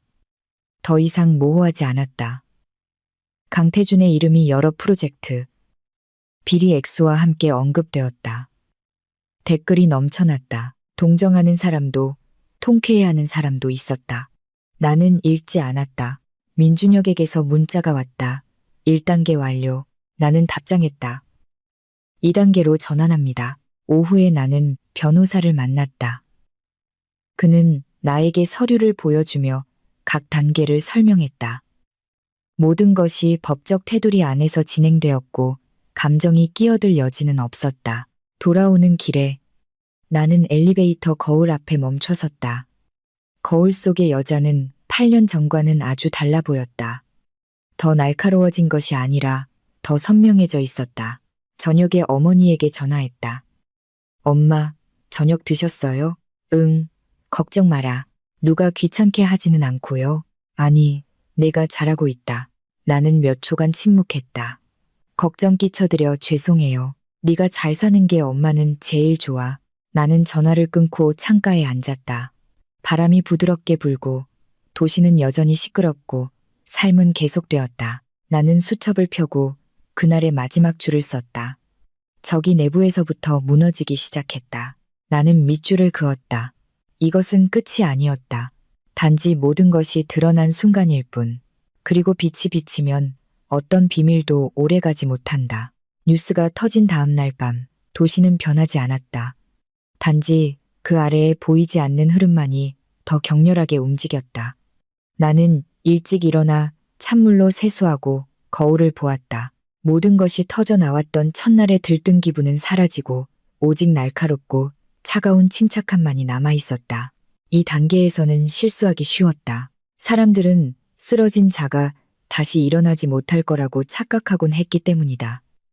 나는 강태준이 아직 굴복하지 않았다는 것을 알았다. 그는 결코 조용히 패배를 인정하는 유형의 사람이 아니었다. 나는 예정대로 변호사 사무실로 갔다.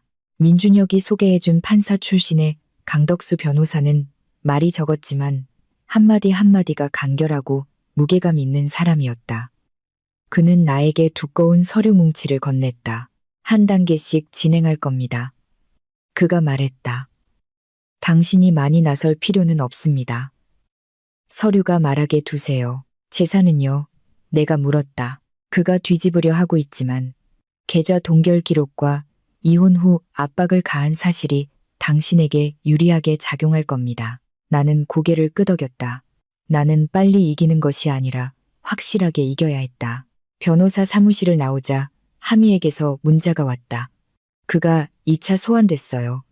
비정상적인 현금 사용 정황이 있대요. 모두 기록해둬. 다른 일이 있어요. 하미가 머뭇거렸다. 그가 나한테 전화했어요. 너한테?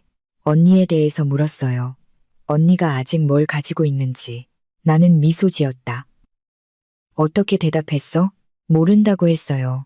잘했어. 점심은 혼자 먹었다. 나는 신문 기사를 몇 줄 훑어봤다. 얼마 지나지 않아 강태준의 이름이 더 빽빽하게 등장했고 추측과 분석 기사들이 뒤따랐다. 나는 외부의 말에는 관심이 없었다. 나는 오직 서류와 시간표에만 집중했다.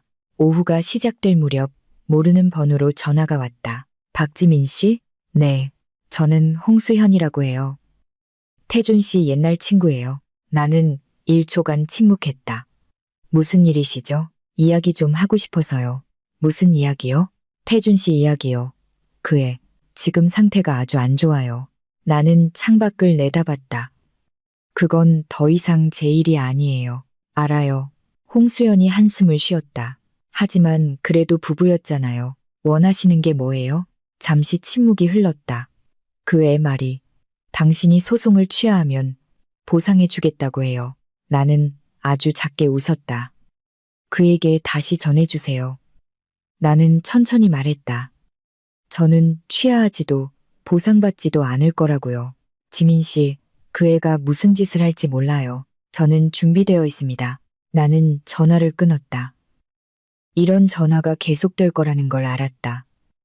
사람들은 예정, 동정심, 사회적 압력을 이용할 것이다. 나는 그런 것들 때문에 돌아가기에는 너무 멀리 와 있었다. 저녁 늦게 고시원 방으로 돌아왔다. 나는 아직 이사 가지 않았다.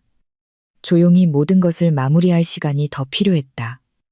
방문 앞에 얇은 봉투가 하나 놓여 있었다. 나는 주워서 열어봤다. 안에는 손으로 쓴 쪽지가 들어 있었다. 강태준의 글씨체였다. 마지막으로 이야기 좀 하자. 나는 쪽지를 구겨서 쓰레기통에 버렸다. 마지막은 희망을 품은 사람들의 개념이었다. 나는 아니었다. 그날 밤 아버지에게서 전화가 왔다. 어떤 사람이 와서 네 소식을 묻더라. 어떤 사람이요? 내 전남편 친구라고 하더구나. 아버지는 뭐라고 하셨어요? 네가 여기 없다고 했다. 나는 눈을 감았다. 잘하셨어요. 조심해라. 알아요. 전화를 끊고 나는 민준혁에게 전화했다. 적이 제3자를 이용하기 시작했습니다. 그럴 거라고 예상했습니다.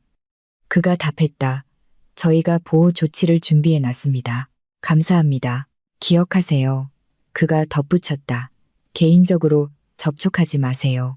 그러지 않을 겁니다. 다음 날 아침 나는 일찍 회사에 출근했다.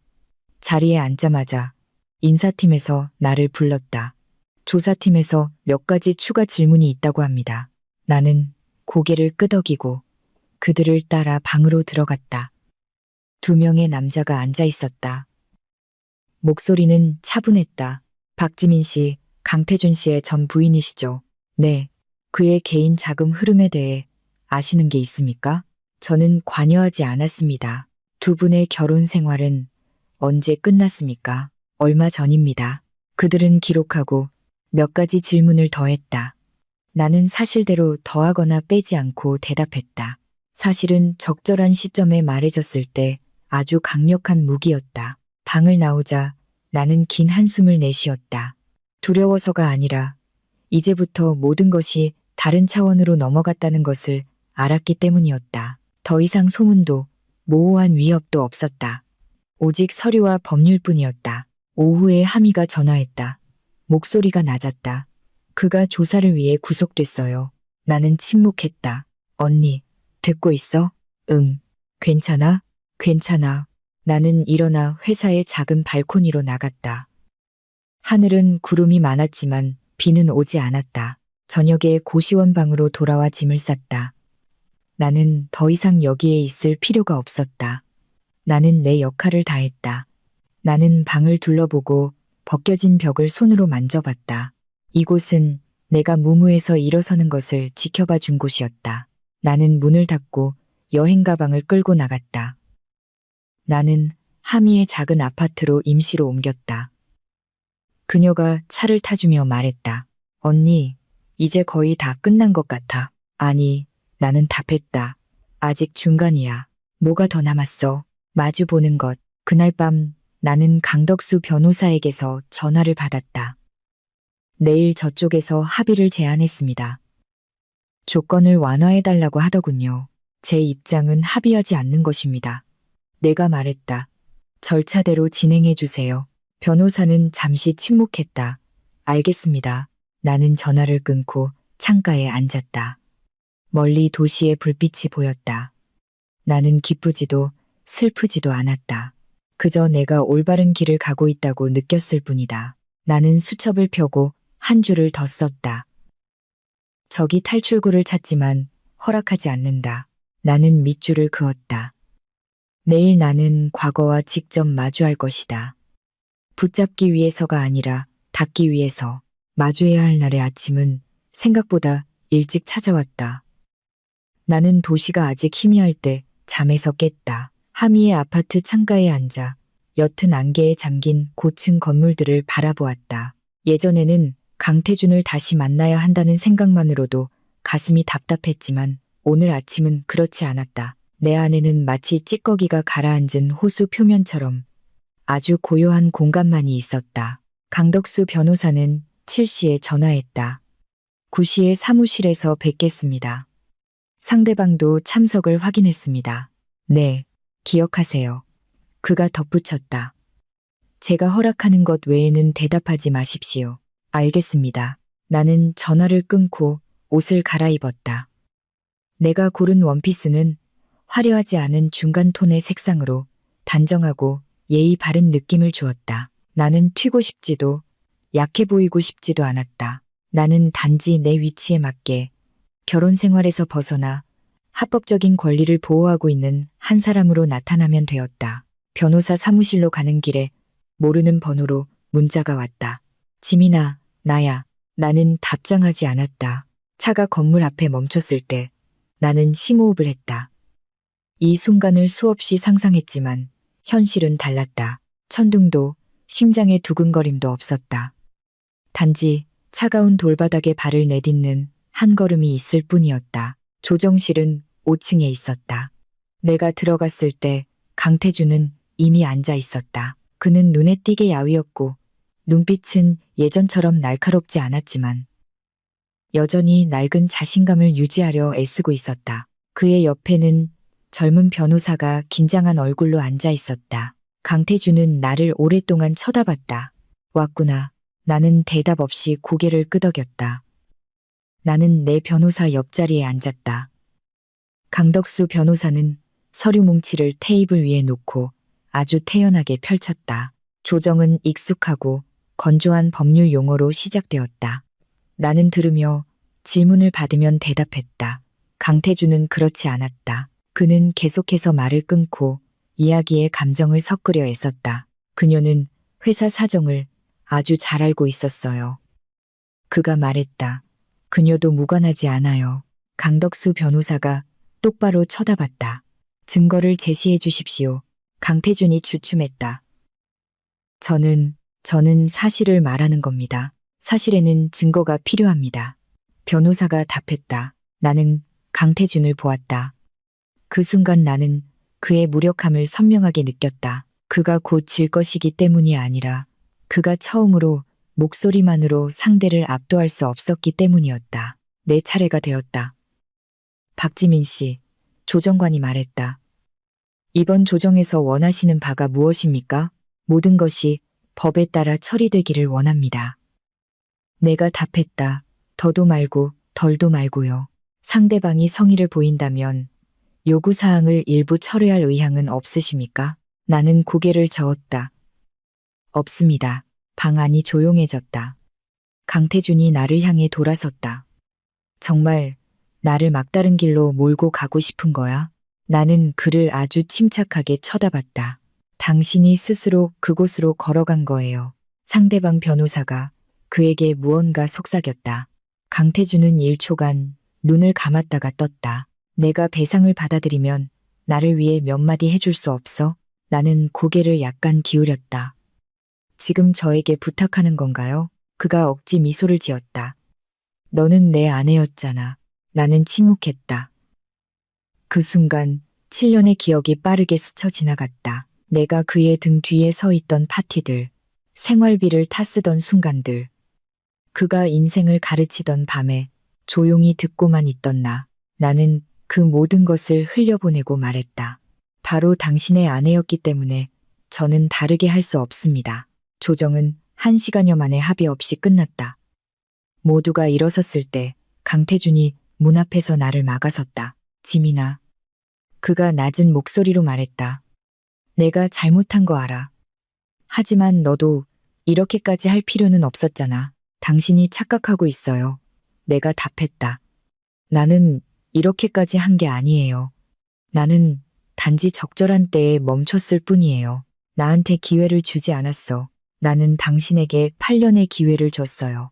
그는 침묵했다. 나는 그를 지나쳐 뒤돌아보지 않았다. 건물을 나오자 나는 가벼움을 느꼈다. 이겨서 가벼운 것이 아니라 마지막 끈 하나가 끊어졌기 때문에 가벼웠다. 오후에 나는 예정대로 민준혁을 만났다. 그는 내 이야기를 듣고 고개를 끄덕였다. 조정 실패는 좋은 일입니다. 그가 말했다.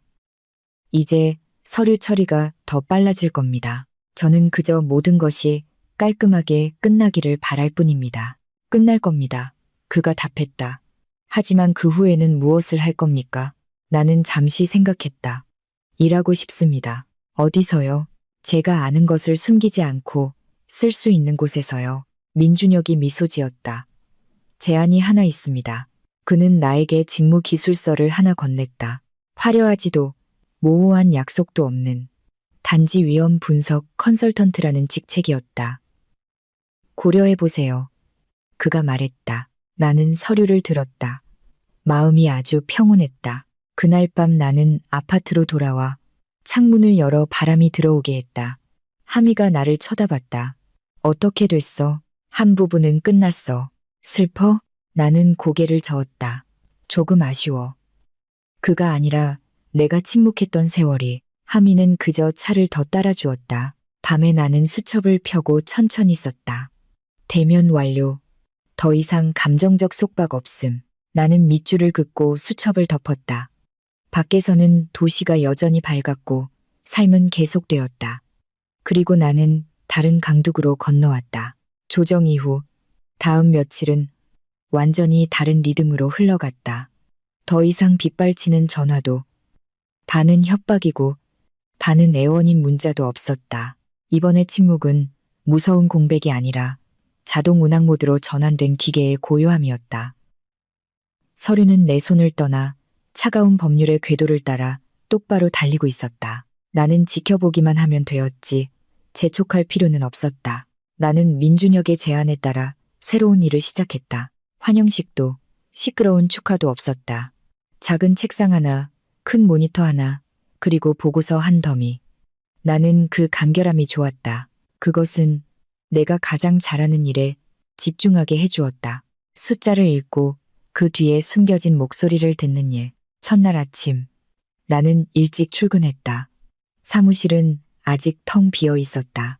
나는 컴퓨터를 켜고 심사 단계에 있는 한 프로젝트의 위험 분석 서류를 훑어봤다. 나는 아주 천천히 읽고 일치하지 않는 부분에 밑줄을 긋고 여백에 메모를 했다. 아무도 내가 예전에 강태준이 잠든 사이 노란 불빛 아래 부엌에서 어떻게 일했는지 몰랐다.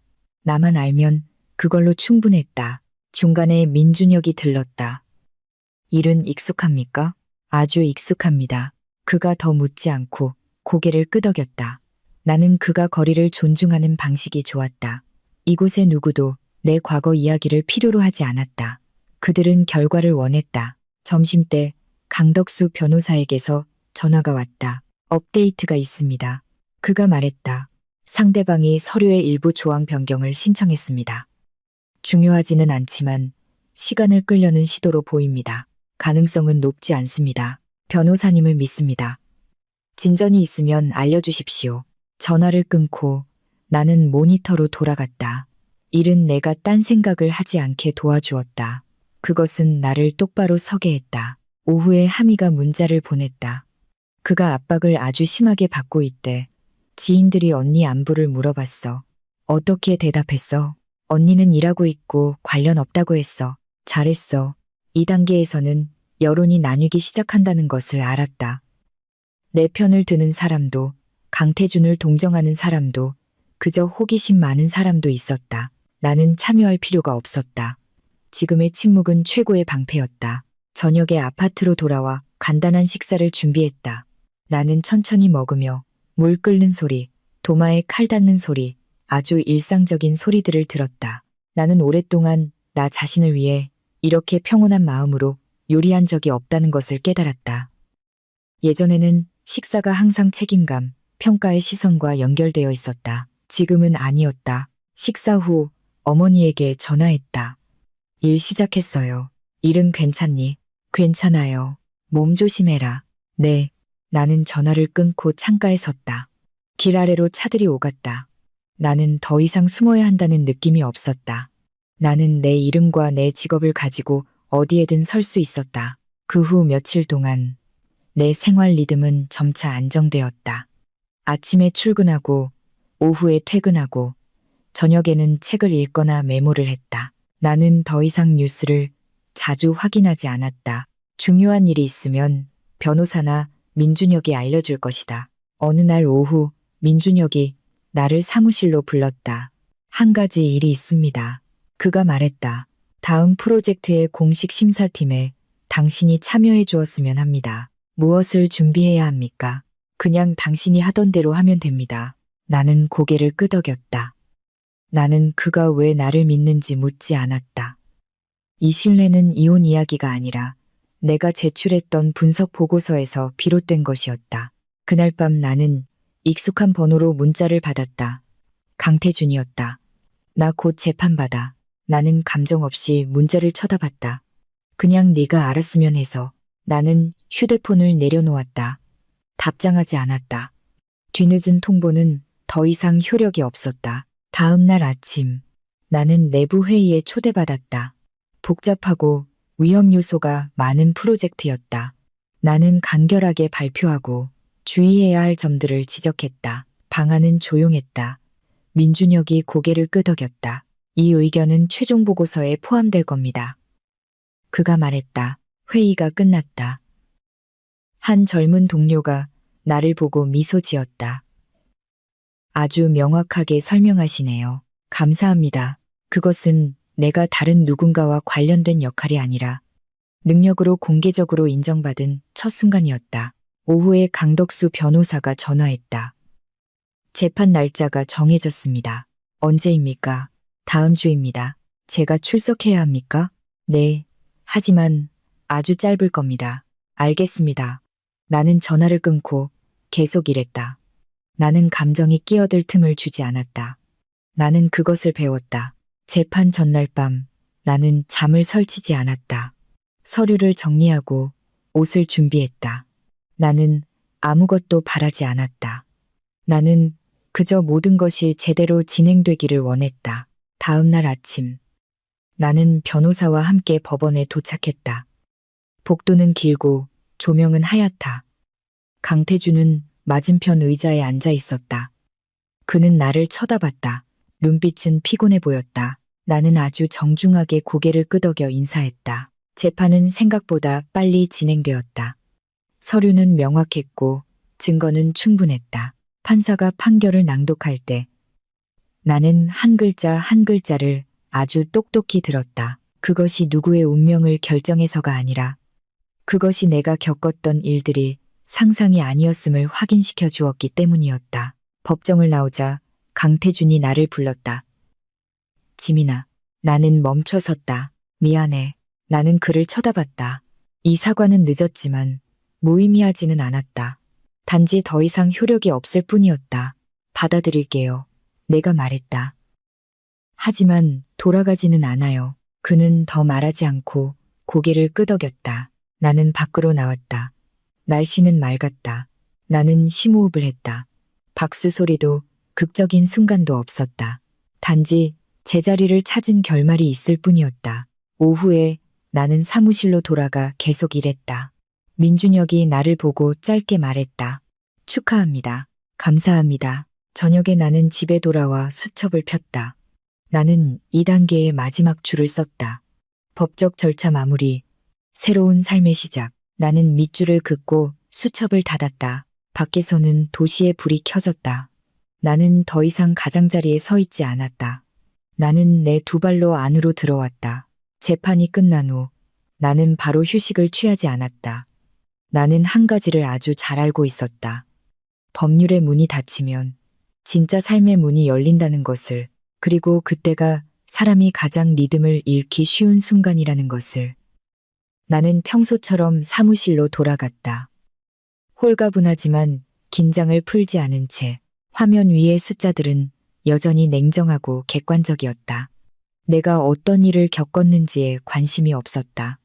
나는 그것이 좋았다. 민준혁은 나에게 더 어렵고 복잡한 새 서류를 주었다. 겉보기에는 아주 좋아 보이는 프로젝트였다. 예상 수익률은 높고 파트너는 명성이 있었으며 언론은 칭송했다.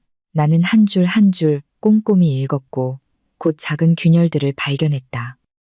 그 균열들은 처리되지 않으면 파열구가 될 것이다. 나는 메모를 하고 의견을 다시 보냈다. 민준혁은 짧게 답장했다. 핵심을 짚었군. 점심은 동료들과 함께 먹었다. 나는 처음으로 외부인이라는 느낌 없이 공통의 대화에 참여했다. 그들은 나에게 위험을 보는 방식에 대해 물었다. 나는 적당히 대답했다. 아무도 내 지난 결혼 생활에 대해 묻지 않았다. 아마도 알지만 깊이 파고들지 않기로 선택한 것 같았다.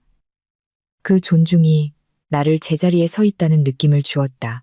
오후에 나는 변호사와 함께 은행에 들러 부모님 재산과 관련된 마지막 서류 절차를 마쳤다. 은행 직원이 도장을 다 찍었을 때 나는 긴 한숨을 내쉬었다. 그동안 나를 짓누르던 무거운 짐이 마침내 내려놓아졌다. 나는 아버지에게 전화했다. 모든 게 끝났어요. 전화기 저편에서 아버지의 목소리가 낮아졌다. 잘 됐다. 이제 너를 위해 살아라. 나는 전화를 끊고 은행 유리문 앞에 서서 오가는 사람들을 지켜봤다. 수많은 인생이 서로 스쳐 지나가지만 그들이 어떤 전쟁을 치르고 있는지 아무도 몰랐다. 저녁에 나는 새로 임대한 아파트로 돌아왔다. 크지는 않지만 밝고 조용했다. 나는 직접 청소하고 작은 구석구석을 정리했다. 모든 물건이 제자리에 놓이는 것이 마치 나 자신을 다시 정리하는 것 같았다. 나는 작고 심플한 그림 하나를 걸었다. 나는 많은 것이 필요하지 않았다. 그날 밤 나는 이상한 꿈을 꿨다. 나는 예전 집의 낡은 부엌에 서 있었지만 아무도 없었다. 목소리도 시선도 없었다. 나는 잠에서 깨어 더 이상 기억을 두려워하지 않는다는 것을 깨달았다. 기억은 이제 내 일부일 뿐, 족쇄가 아니었다. 그 후 며칠 동안 나는 더 바빠졌다. 일은 나를 긍정적인 방식으로 몰아붙였다. 나는 작은 분석을 이끌고 회의에서 의견을 묻는 역할을 맡기 시작했다. 나는 말을 많이 하지 않았지만 할 때는 정확하게 말했다. 민준혁은 그것을 알아차렸다. 어느 날 오후 그가 나를 사무실로 불렀다. 더 멀리 나아갈 생각을 해봤습니까? 더 멀리요? 더 주도적으로 팀을 이끄는 것 말입니다. 나는 몇 초간 침묵했다. 시간이 필요합니다. 서두르지 마세요. 그가 말했다. 단지 우리가 당신을 보고 있다는 것을 알려주고 싶었을 뿐입니다. 나는 사무실을 나왔다. 마음이 아주 평온했다. 인정은 너무 이르지도 너무 늦지도 않은 적절한 시점에 찾아왔다. 하미가 주말에 나를 찾아왔다. 우리는 요리하고 잡담을 나눴다. 그녀는 나를 보고 웃었다. 언니 달라졌어. 어떤 점이? 더 가벼워졌어. 더 이상 애쓰지 않으니까. 언젠가 모든 것이 다시 무너질까봐 두렵지는 않아? 모든 것은 무너질 수 있어. 내가 말했다. 하지만 이번에는 내가 다시 일어설 수 있다는 걸 알아. 저녁에 나는 혼자 산책했다. 도시의 불이 켜지고 바람은 시원했다. 나는 사람들로 붐비는 식당, 작은 가족들, 젊은 연인들을 보았다. 나는 비교하지 않았다. 나는 단지 관찰했다. 각자에게는 자신만의 삶의 리듬이 있었고 나는 내 리듬을 찾고 있었다. 모르는 번호로 문자가 왔다. 나는 열어봤다. 지민아, 나 한동안 해외에 나가 있을 거야. 강태준이야. 그냥 작별 인사를 하고 싶었어. 나는 화면을 보고 오랫동안 생각했다. 그리고 몇 달 만에 처음으로 답장했다. 평안하길 바라요. 단지 그것뿐이었다. 더도 말고 덜도 말고 나는 휴대폰을 내려놓았다. 또 다른 문 하나가 닫혔다고 느꼈다. 다음 날 아침 나는 일찍 회사에 출근했다. 보고서를 펴고 새로운 하루를 시작했다. 뒤에서 나를 잡아당기는 것은 아무것도 없었다. 앞날은 아직 명확하지 않았지만 더 이상 막막하지 않았다. 그날 저녁 민준혁이 나에게 이메일을 보냈다. 다음 분기 제안서를 준비하세요. 당신을 공동 저자로 올리고 싶습니다. 나는 그 문장을 몇 번이고 다시 읽었다. 보조도 배우의 인물도 아닌 공동 저자. 나는 미소 지었다. 저녁에 나는 수첩을 펴고 한 줄을 더 썼다. 더 이상 버티기 위해 살지 않고 세우기 위해 살기 시작한다. 나는 밑줄을 긋고 수첩을 덮었다. 밖의 밤은 아주 고요했다.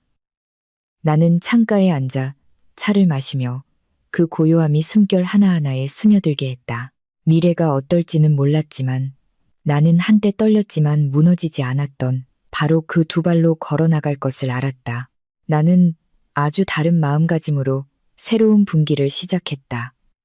더 이상 가장자리에 서 있는 사람도 자신의 존재를 증명해야 하는 사람도 아니었다. 나는 팀의 일원이었고 더 중요하게는 책임을 지는 사람이었다. 민준혁은 나에게 중부지방의 대규모 인프라 프로젝트 위험 분석을 이끌도록 맡겼다.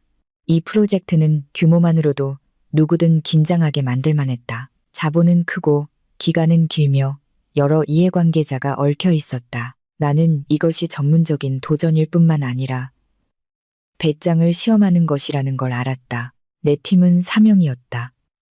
가장 어린 사람은 26세, 가장 나이가 많은 사람은 33세였다.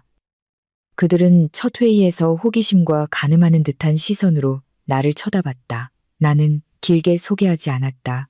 나는 단 한마디만 했다. 우리는 감정이 아니라 데이터와 책임감으로 일합니다. 방 안의 분위기는 즉시 바뀌었다. 나는 업무를 분담하고 의견을 듣고 질문을 던졌다. 나는 강요하지 않았다. 나는 그들이 문제를 여러 층으로 보도록 이끌었다. 회의가 끝났을 때 나는 내가 올바른 방법을 선택했다는 것을 알았다. 그 후 며칠 동안 나는 평소보다 더 많이 일했다. 억지로가 아니라 원해서였다. 나는 밤늦게까지 보고서를 읽고 모든 가정과 모든 숫자를 확인했다. 때로는 피곤했지만 그것은 버티는 것이 아니라 세우는 사람의 기분 좋은 피로였다. 어느 날 오후 내가 분석 보고서를 수정하고 있을 때 민준혁이 들렀다. 새로운 역할은 익숙합니까? 아직 배울 게 많습니다. 좋은 대답이군요. 그가 화면의 초안을 쳐다봤다. 가장 큰 위험은 무엇이라고 봅니까? 재정적인 것이 아닙니다. 내가 답했다. 관리입니다. 얽힌 이해관계를 통제하지 못하면 모든 것이 미끄러질 겁니다. 민준혁이 고개를 끄덕였다. 맞습니다. 이 방향으로 계속 진행하세요. 나는 신뢰가 말이 아니라 일로서 조금씩 쌓이고 있다는 것을 알았다. 한편 내 사생활도 점차 안정되었다. 나는 작은 아파트와 조용한 저녁에 익숙해졌다. 나는 더 이상 낯선 문자가 올 때마다 휴대폰을 켜보지 않았다. 나는 더 이상 길에서 익숙한 뒷모습을 보고 놀라지 않았다. 내 몸은 다시 긴장을 푸는 법을 배웠다. 어느 주말 저녁 나는 부모님 댁에 갔다. 간단한 저녁 식사, 생선 매운탕, 데친 채소. 아버지는 일에 대해 물으셨고 어머니는 식사에 대해 물으셨다. 아무도 강태준에 대해 언급하지 않았다. 그 침묵이 선물이었다. 식사 후 나는 캔마루에 앉아 벌레 소리를 들었다. 아버지가 차를 따라주며 천천히 말했다. 내가 잘하고 있다. 나는 아버지를 쳐다봤다. 저는 단지 해야 할 일을 했을 뿐이에요. 누구나 용기를 내는 건 아니야. 나는 대답하지 않았다. 용기를 내느냐 마느냐는 때로는 한 번 아플 것인가, 아주 오래 아플 것인가의 선택일 뿐이었다. 도시로 돌아와 나는 한 전문 세미나에 참석해달라는 초대를 받았다. 민준혁이 나에게 작은 부분을 발표해달라고 제안했다. 나는 망설이다가 동의했다. 사람들 앞에서 위험과 관리에 대해 이야기하는 것은 내가 예전에 조용히 하던 일이었다. 이제는 공개적으로 하게 된 것이다. 세미나 당일 나는 심플한 옷을 입고 안정적인 심장 박동으로 무대에 올랐다. 나는 말을 많이 하지 않았다. 나는 명확하게 말했다. 나는 예시를 들고 분석하고 결론을 내렸다. 발표가 끝났을 때 방 안은 몇 초간 조용했다가 박수 소리가 터져 나왔다. 시끄럽지는 않았지만 충분했다. 그 후 한 중년 남성이 다가와 악수를 청했다. 발표가 아주 현실적이었습니다. 감사합니다. 기회가 되면 협력하고 싶습니다. 나는 고개를 끄덕였다. 새로운 문들이 서두르지 않고 하지만 확실하게 열리고 있었다. 그날 밤 나는 아주 늦게 집에 돌아왔다. 나는 창가에 앉아 수첩을 폈다. 나는 더 이상 강태준에 대해 쓰지 않았다. 이제 글들은 일, 방향, 배우고 싶은 것들에 대해 이야기했다. 나는 사람이 뒤를 돌아보지 않을 때 자연스럽게 앞으로 더 빨리 나아간다는 것을 깨달았다. 일주일 후 나는 강덕수 변호사에게서 전화를 받았다. 서류는 완전히 종결되었습니다. 감사합니다. 상대방 소식을 듣고 싶으십니까? 아니요. 괜찮습니다. 변호사는 잠시 침묵했다. 당신은 제가 본 사람 중에 드물게 원한을 품지 않고 사건에서 벗어나는 분입니다. 나는 미소 지었다. 원한은 너무 무거우니까요.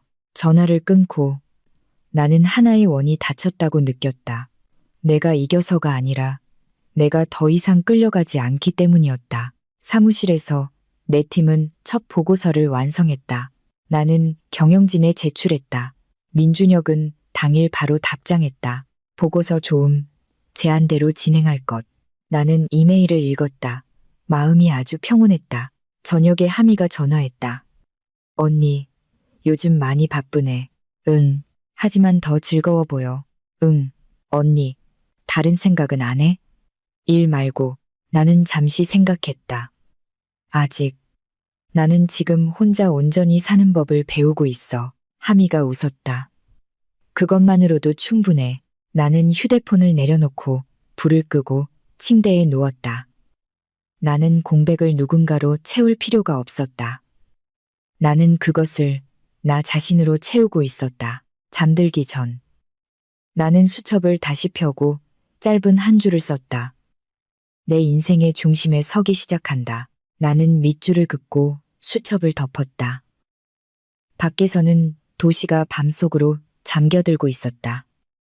나는 눈을 감고 꿈도 꾸지 않고 아주 깊이 잠들었다. 나는 어느 날 아침 더 이상 반사적으로 휴대폰을 확인하지 않고 잠에서 깼을 때 내가 아주 멀리 왔다는 것을 깨달았다. 작은 아파트로 햇살이 쏟아져 들어오고 바람이 커튼을 가볍게 흔들었다. 나는 차를 타며 물 끓는 소리를 들었다. 모든 것이 느리고 정확한 리듬으로 흘러갔다. 기다리는 나쁜 소식도, 모든 소리 뒤에 숨어있는 두려움도 없었다. 그 느낌은 나에게 어떤 승리보다도 소중했다. 업무는 막바지 단계에 접어들었다. 중부지방 프로젝트는 최종 결정이 필요했다. 나는 팀과 함께 계속해서 세부 사항을 다시 검토했다. 회의는 길어지고 데이터 시트는 겹겹이 쌓였다. 나는 더 이상 누군가의 등 뒤에 서 있지 않았다. 나는 칠판 앞에 서서 위험 요소를 지적했다. 반대 의견이 나오면 나는 듣고 데이터로 반박했다. 나는 목소리를 높일 필요가 없었다. 나는 숫자가 나를 대신해 말하게 했다. 어느 날 늦은 오후, 민준혁이 퇴근 후에 나를 남으라고 했다. 회의실은 비어 있었고 조명은 부드러웠다. 그가 나를 오랫동안 쳐다봤다. 다음 단계를 준비됐습니까? 어떤 단계요? 더 큰 책임을 지는 것. 공식적으로 프로젝트를 이끄는 것 말입니다. 나는 침묵했다. 망설여서가 아니라 이 대답이 많은 것을 바꿀 거라는 걸 알았기 때문이었다. 준비됐습니다. 내가 말했다. 민준혁이 고개를 끄덕였다. 그럼 다음 주부터 당신이 팀장입니다. 나는 일어나 가볍게 고개를 숙였다. 감사합니다. 감사할 필요 없어. 당신이 스스로 얻어낸 거야. 회의실을 나오며 나는 아주 천천히 걸었다. 머릿속에 8년 전 내 모습이 떠올랐다. 부엌에 서서 장볼 돈을 타쓰고 윗옷 주머니에 푼 돈을 숨기던 여자. 나는 더 이상 그 과거를 탓하지 않았다. 그 세월이 없었다면 오늘의 나도 없었을 것이다. 주말에 나는 시골에 계신 부모님을 뵈러 갔다. 이번에는 걱정을 가져가지 않았다. 나는 평온을 가져갔다. 아버지는 울타리를 고치셨고 어머니는 화분을 몇 개 더 심으셨다. 나는 어머니를 도와 물을 주며 이웃집 이야기를 들었다. 돈이나 명성과는 관련 없는 작은 이야기들. 나는 문득 행복이 때로는 내가 속한 곳에 온전히 존재하는 것만으로도 충분하다는 것을 깨달았다. 저녁에 아버지가 물으셨다. 집 살 생각은 있니? 생각 중이에요. 서두르지 마라. 돌아올 곳만 있으면 된다. 나는 고개를 끄덕였다. 나는 이